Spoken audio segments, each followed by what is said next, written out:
Howdy y'all, welcome back to another episode of SmoothBrainEDH, where we make the smoothest plays with the biggest brains. This week, we have some more popular new commanders and some new interesting brews, so let's see what everyone brought to the table today. First up is Jason, playing Obeka, Splitter of Seconds. Jason built this deck around the initiative mechanic, using Obeka's triggered ability to turbo through the Undercity dungeon as many times as he can. Next up is Caden, who built Zellix, Sanity Flare, with the background Scion of Halaster.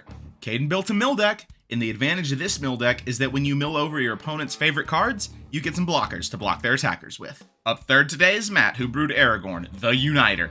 Matt brewed Aragorn to be mono-white. It's actually kind of cool, can't lie. Last up today is me, Cameron, playing our patron Ivern's Mila, Crafty Companion, and Lukka, Wayward Bonder list. Thank you for the list, Ivern. It's a super cool Boros Reanimator list, using Lukka's abilities to put cards into the yard and eventually reanimate them. We're about to get to the game, but before that, give us a like and let us know down in the comments which deck you're rooting for. Links to our socials and deck lists are in the description below. Our channel is partnered with Dragon Shield, so if you're looking to pick up any new sleeves or magic-related product, check out our affiliate link down in the description. When you check out, use the code SMOOTH5 for 5% off your entire order at checkout. We're also partnered with Inked Gaming. Check out our affiliate link down below if you want to pick up any custom playmats. Now, on to the video. It looks like Jason wins the die roll. He'll play a Raucous Theater, surveil Steam Vents to the graveyard, and pass to Caden. Caden's got that turn 1 Swamp into Soul Ring, and then he'll pass to Matt. And Matt will just play Spar as Headquarters and pass to Cameron. And Cameron will play a Mountain, and ladies and gentlemen, we have another turn 1 Soul Ring, and then the turn is passed to Jason. He'll just play a Sulphur Falls, then cast Rakdos Signet, and pass to Caden, who will play his Drowned Catacombs, then tap for 3 and cast Sphinx's Tutelage, and then pass to Matt. And Matt will start off with a basic Plains, then cast Arcane Signet, and then pass to Cameron. Cameron starts off by just casting his Brass's Tunnel Grinder. He'll discard Cataclysmic Gearhulk, Swooping Pteranodon, Molten Primordial, and High Market, then draw 5 cards. He'll then play a basic Plains as land for turn, and pass. And yes, he does miss his Descend trigger, but Jason will actually catch it in a future turn. Now on Jason's turn, he'll just play a basic Island, and then cast Obeka, and pass to Caden. When Caden draws a card, Sphinx's Tutelage will trigger, and Caden has Jason mill 2 lands. Then Caden will cast his commander, Zellix, and then a Bloodchief's Ascension, and then he'll pass the turn to Matt. Matt will play a basic Mountain, then tap for 4 and cast Aragorn the Uniter. And then the turn is passed to Cameron, where he'll start off with another basic Plains, and Cameron will just slam a Dockside Extortionist. He tapped his Mountain and his Soul Ring for this, so he'll have 1 colorless floating. The Dockside will resolve, and he makes 5 treasures. He'll crack one of them for a red to cast a Faithless Looting, so he'll draw 2 and discard Avacyn and Sarah's Emissary. Then he'll use the rest of his mana to cast Lukka, Wayward Bonder. And he's immediately down-ticked to reanimate Molten Primordial. Its ETB ability will allow Cameron to assemble Commandertron, and then he'll move to combat. He'll swing Aragorn and the Primordial at Caden for 11 damage, and then Obeka and Zellix at Jason for 4. He gets 2 upkeeps, which sacrifices the Primordial, and then he'll pass the turn to Jason. Bloodchiefs will get a counter, and Cameron will descend. Let's move to Jason's turn now, where he'll start off with a Blood Boil Sorcerer, and he starts the initiative. He'll enter the Secret Entrance and tutor a basic land to his hand. It's a Swamp. Jason will then move to combat and hit Caden for 2 with Obeka and get 2 upkeeps. Since he has the initiative, he gets to venture into the Undercity 2 more times, and he'll go to the Forge and put 2 1/1 counters on Obeka. Then he'll venture into the arena and goad target Aragorn. He'll then play the Swamp he tutored for his land for turn, and then pass to Caden. On draw steps, Sphinx's Tutelage will trigger, and it targets Matt.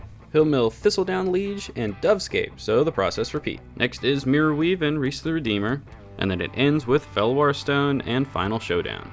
And since 2 of those instances had creatures, he'll get 2 1/1s. Caden then decides he doesn't like being attacked, so he'll cast his Propaganda and pass to Matt. And Matt starts off with a tapped Hollowed Fountain. Then he'll cast a Figure of Destiny. This gets 2 triggers off Aragorn. He'll create a 1/1 human soldier, and then bolt Caden. After this, he'll cast Dovin Hand of Control, so he'll get another 1/1 and scry 2. He'll put 1 to the bottom, then downtick Danny DeVito to make sure Obeka can't deal or be dealt damage until the start of his next turn. After this, Matt moves to combat and swings a big ol' 5/5 chunky boy over at Lukka. Cameron will put Dockside under the bus though. The turn is then passed to Cameron, and he'll start off with a Gyre Reach Sanitarium as land for turn. Cameron then decides, man, I don't really like this board, so he'll downtick Lukka and reanimate Cataclysmic Gearhulk. It resolves. Cameron chooses Lukka as his walker, Gearhulk as his creature, and Soul Ring as his artifact, and has to sacrifice his Tunnel Grinder. Jason only has to sacrifice his Blood Boil Sorcerer. Caden chooses Soul Ring, Propaganda, and his commander and sacrifices his 2 other enchantments. And last but not least, Matt chooses Arcane Signet, Danny DeVito, and Aragorn, and sacrifices the rest. Cameron then moves to combat, and the Hasty Gear Hulk is swung at Jason for 4, and he steals the initiative. This tutors him a basic mountain, and then after this he'll activate Gyre Reach Sanitarium so everyone draws and discards. Only thing notable is Cameron's Hellkite Tyrant that he discards. Then after this he'll cast a Legion's Initiative, and then pass the turn to Jason. He'll start off with a Sunken Hollow as land for turn, then he'll cast a Swiftfoot Boots, equip it to Obeka, and pass to Caden. Caden stops on Instep though to pay 1 and activate his commander to have Jason mill 3 cards. None are creatures, so Caden gets no 1/1s. Then on his turn, he'll play an Evolving Wilds as land for turn. Then he'll pass to Matt, who starts off with a Wooded Foothills. And then he taps for 4 and casts Wiltleaf Liege. Aragorn triggers, making another 1/1, and giving himself +4/+4. Then when the Liege resolves, he'll have a total power of 11 this turn. And Matt will then move to combat and swing for 11 commander at Jason, who just takes it. The turn is then passed to Cameron, and on upkeep he gets an initiative trigger, and his Gear Hulk is exiled. And with the initiative he goes to the Lost Well and scries 2. And they both stay on top. He'll then move to his first main, where he'll uptick Lukka to discard an Elishnorn and draw 2 cards. He'll then play a basic mountain as lane for turn, then tap for 5 and cast Breath of Life, targeting Sarah's Emissary. It resolves, so as the Emissary enters, Cameron will name creatures to gain protection from them. Then he'll just pass the turn to Jason, who starts off by casting Underdark Explorer. When it ETBs, he retakes the initiative and goes into the archives to draw a card. Jason will then move to combat and swing a 4-power Menace Obeka over at Matt, and Matt decides to just take the 4. So Jason just gets to venture the Undercity 4 times. Starting off, he finishes the Undercity by visiting Throne of the Dead 3. He'll reveal the top 10 cards of his library, put 1 onto the battlefield, give it 3 counters, and it gains hexproof till his next turn. But unfortunately, there's not a creature card in the top 10 of his library. He whiffs. But the initiative triggers 3 more times, so he'll start over and tutor a mountain to his hand. Then he'll visit the Lost Well and scry 2. Then he'll go to the arena again and goad Aragorn again. He'll then play a Crumbling Necropolis, then pass the turn to Caden, who stops on Instep to activate his commander and make Matt mill 3 cards. There's a creature in there, so Caden gets a 1/1. He'll also Evolving Wilds for a swamp, and on his turn he plays an island. Then he'll tap for 5 and cast Sir Conrad the Grim. Matt responds with a fetch. This finds him at Jetmir's Garden. Sir Conrad then resolves, and then the turn is passed to Matt. And he'll start off by tapping for 3 and casting Welcoming Vampire. Aragorn trigger will make a 1/1. Then Danny DeVito is downtick, targeting Sir Conrad. Caden responds to this by activating Zellix to have Matt mill 3 cards. 2 of the milled cards were creatures, so Caden gets a 1/1, and Jason and Matt will take 2 damage. Now Matt will move to combat, and a goaded Aragorn has to swing, and Caden's the safest target, so that's where it goes, and Matt pays the 2. Then a 1/1 horror will jump. The turn is then passed, and Cameron will start out by uptaking Lukka to discard OG Atali and draw 2 cards. Then after this, Cameron will tap for 4 to cast a Jessica's Will with both modes chosen, targeting Jason. This gets him 6 mana, and he'll exile Highcliff Felidar, a mountain, and Sword of the Animist.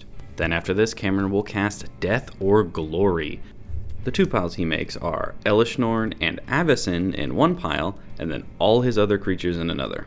Matt has to make the choice of which pile goes to the battlefield, and he chooses whatever doesn't have Avacyn and Elishnorn. So Cameron returns Atali, Hellkite Tyrant, Dockside Extortionist, and Swooping Pteranodon to the battlefield. Dockside gets Cameron 5 treasures, and then Swooping Pteranodon steals one of Matt's 1/1 tokens. After this, with Cameron's last red, he'll cast a Blasphemous Act and hold priority, then activate Legion's Initiative. Cameron's creatures will become exiled, and then Blasphemous Act resolves. Cameron will then move to combat, and all these creatures will return to the battlefield. Sarah's Emissary renames creatures, Dockside gets him up to 10 treasures, and Swooping Pteranodon has nothing to steal. Cameron will then move to combat, and Atali goes at Jason, Hellkite Tyrant, Swooping Pteranodon, and Dockside go at Matt, and Sarah's Emissary go at Caden, and he does pay the 2 with 2 treasures. Atali attack trigger reveals Ancient Gold Dragon, Passageway Seer, Hedron Crab, and Mana Confluence. And Cameron casts all the non-lands. And he steals the initiative when Passageway Seer hits the field. He ventures into the arena and goads his own Atali. Then finally damage will go through. And you better believe Cameron forgets that Hellkite Tyrant is supposed to steal Matt's Arcane Signet. But thankfully, Jason is the absolute GOAT, and he'll catch this here in a little bit. Now on Jason's turn, he'll tap for 2 and cast Blasphemous Act. Hey, it's back! So Cameron's big board is dealt with, then Jason will cast a Twilight Prophet and equip it with the Swiftfoot Boots, and then hit Cameron with it to steal the initiative back. He gets the skeleton and then passes to Caden. And he'll start off with a Tasha's Hideous Laughter. Everyone exiles cards from the top of their library until they exile a total mana value of 20 or more. This hits 11 cards from Jason's library and 10 from both Cameron and Matt's. The turn is then passed to Matt, and he starts off with a Windswept Teeth as land for turn. He'll then fetch with it for a Plateau, and then Aragorn hits the field again. The turn is then passed to Cameron, and he will immediately downtick Lukka to reanimate Ancient Gold Dragon. It is then swung at Jason, who takes the 7 damage, and Cameron gets to roll a d20. Oh yeah, he also gets the initiative back, and he goes to the archives and draws a card. That d20 roll is a 3, so Cameron gets 3 1/1 Fairy Dragons. Then, post-combat, he'll cast a Resurrection, targeting Sarah's Emissary, and when it enters, he'll name creatures again. The turn is then passed to Jason, and on upkeep, Twilight Prophet reveals Court of Lochthwain, so each of his opponents lose 4, and he'll gain 4. Then on his first main, he'll recast Obeka and equip her with the boots. Then he'll move to combat and hit Matt for 2 to try to get 2 upkeeps. And these 2 upkeeps will get 2 more Twilight Prophet triggers. The first one reveals Protection Racket, so each of his opponents lose 3 and he'll gain 3, and the second one's a land. After this, Jason will cast the Protection Racket and then pass the turn to Caden, who starts off with a basic swamp as land for turn. And then he'll recast Zellix. Then his Scion of Halaster. And then he passes to Matt, who starts off with an Arid Mesa. Then he'll cast a Balefire Liege. He'll get a 1/1, and he has to bolt someone, so might as well be Jason, because Cameron can't take damage. No point in attacking here, so Matt will pass, but Cameron stops on end step to cast Unexplained Absence. This will exile Swiftfoot Boots, Propaganda, Dovin, and his own Ancient Gold Dragon, because it's going to get exiled on his upkeep anyway. Then everyone cloaks the top card of their library. Then on upkeep, initiative triggers, and Cameron goes into the Throne of the Dead 3. And unlike Jason, he has one hell of a hit in Gisela, Blade of Gold Knight. After this, he'll cast Miraculous Recovery, targeting Swooping Pteranodon. When it ETBs, he'll gain control of Matt's Liege. Cameron then moves to combat, and he swings his Sarah's Emissary at Matt, which will be lethal. Swooping Pteranodon is now a 6/6, and it'll go at Jason, which will also be lethal. And then everything else goes at Caden, which is more than lethal. And remember, nothing can block because pro creatures, and everything deals double for Cameron. So yeah, he just wins on this combat. So this makes Cameron and Lukka the winners. Well everybody, what did you think? I thought that was a rather exciting game. Ivern's Lukka Boros Reanimator deck performed a lot better than I expected, I'm not gonna lie. It was really hard for everybody to keep up. But yeah, let us know what you guys thought down in the comments below, and while you're down there, don't forget to like and subscribe if you haven't already.